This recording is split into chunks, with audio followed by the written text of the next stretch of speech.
میرے نبی نے فرمایا قیامت کے دن میں اٹھوں گا، میرے دائیں طرف سے ابو بکر اٹھے گا، میرے بائیں طرف سے عمر اٹھے گا۔ حضرت بلال کی قبر ملک شام میں ہے، لیکن میرے نبی نے فرمایا بلال میرے قدموں سے اٹھے گا، مدینے سے اٹھے گا۔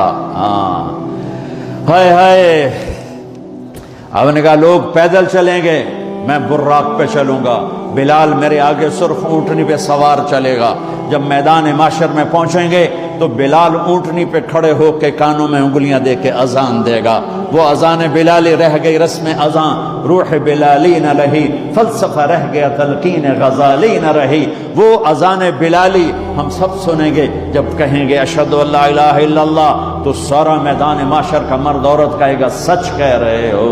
جب کہیں گے اشہد ان محمد رسول اللہ، سارا میدان معاشر کا مجمع کہے گا سچ کہہ رہے ہو۔ اس دن بلال کی اذان سننا، وہ غلام ہو کر محبوب ہوئے، حبیب ہوئے، پیارے ہوئے۔ جب ہائے ہائے ظہر کی نماز کی اذان دینے لگے، اللہ کے نبی کا انتقال ہو چکا ہے، جب اشہد ان محمد پر پہنچے تو روتے روتے روتے آواز بند ہو گئی، اور جلدی سے اذان پوری کر کے نیچے آئے، کہا آج کے بعد قسم اٹھاتا ہوں اذان نہیں دوں گا، میرا نبی نہیں ہے تو اذان بھی نہیں ہے۔ اور حضرت ابو بکر سے اجازت لے کر جب وہ خلیفہ بن گئے، جہاد پہ چلے گئے، 6 مہینے تک آئے نہیں۔ لاکھوں صحابہ جہاد میں گئے، کسی کو میرے نبی خواب میں نہیں آئے، صرف بلال کو آئے۔ بلال یہ کیا بے وفائی، ہم سے ملنا ہی چھوڑ دیا، ہمارے پاس آنا ہی چھوڑ دیا۔ آنکھ کھلی تو ان کو یوں لگا جیسے اللہ کے نبی زندہ بلا رہے ہیں، یا رسول اللہ میں آ گیا، یا رسول اللہ میں آ گیا۔ اور اسی وقت اونٹنی کو بھگایا۔ 21 دن کا سفر، 21 دن کا سفر 7 دن میں کیا، 7 دن صرف نماز اور پیشاب کے لیے اترتے تھے اور بھگاتے بھگاتے بھگاتے۔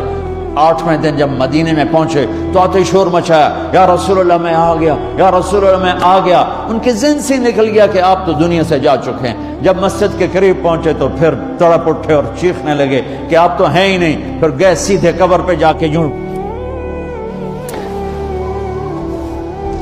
قبر کو لپٹ گئے، یا رسول اللہ میں تو آ گیا ہوں، آپ کہاں ہیں؟ یا رسول اللہ میں تو آ گیا ہوں، آپ کہاں ہیں؟ یا رسول اللہ میں تو آ گیا ہوں، آپ کہاں ہیں؟ بے قراری میں روئے جا رہے، میں تو آ گیا ہوں، آپ کہاں ہیں؟ میں تو آ گیا ہوں، آپ کہاں ہیں؟ نماز کا وقت داخل ہو گیا۔ کون سی نماز تھی اللہ ہی جانتا ہے، اور سب کو پتا تھا بلال نے قسم کھائی ہے کہ اذان نہیں دیں گے، لہذا کسی کو جرت نہیں ہو رہی کہ بلال سے کہیں آج اذان بلالی سنا دے۔ تو چند صحابہ کو خیال آیا کہ نبی کے نواسوں کو سفارشی بناتے ہیں، حسنین۔ آپ نے فرمایا میری آنکھوں کی ٹھنڈک حسن اور حسین، میرے جنت کے پھول حسن اور حسین۔ آپ ان دونوں کو اٹھاتے اور دونوں کو سینے سے لگاتے اور کہتے اللہ میں ان سے پیار کرتا ہوں، تو بھی ان سے پیار فرما، اور جو ان سے پیار کرے ان سے بھی پیار فرما، اور جو ان سے بغض رکھے ان سے بغض رکھ، جو ان سے نفرت کرے ان سے نفرت کر، جو ان سے پیار کرے ان سے پیار کر۔ صحابہ آئے بچوں کے پاس، حسن حسین، کہ بچوں آج کسی کی نہیں چلے گی، تم بلال سے کہو اذان دے۔ تو یہ دونوں ننھے منھے بھائی، حسن 7 سال کے، حسین 6 سال کے، 10 مہینے کا فرق تھا دونوں بھائیوں۔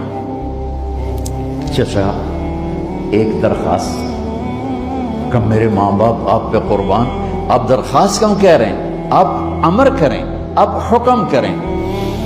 کہنے لگے جیسے آپ ہمارے نانا کے لیے اذان دیتے تھے آج ہمارے لیے دے دو۔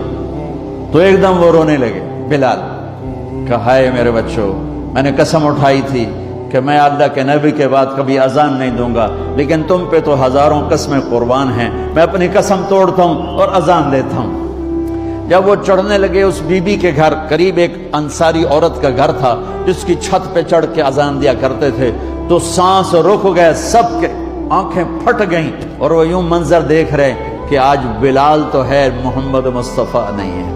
آج اذان بلالی تو ہوگی لیکن محمد مصطفیٰ کی جھلک نہ ہوگی۔ جب ان کانوں میں انگلیاں، جب انہوں نے اللہ اکبر کہا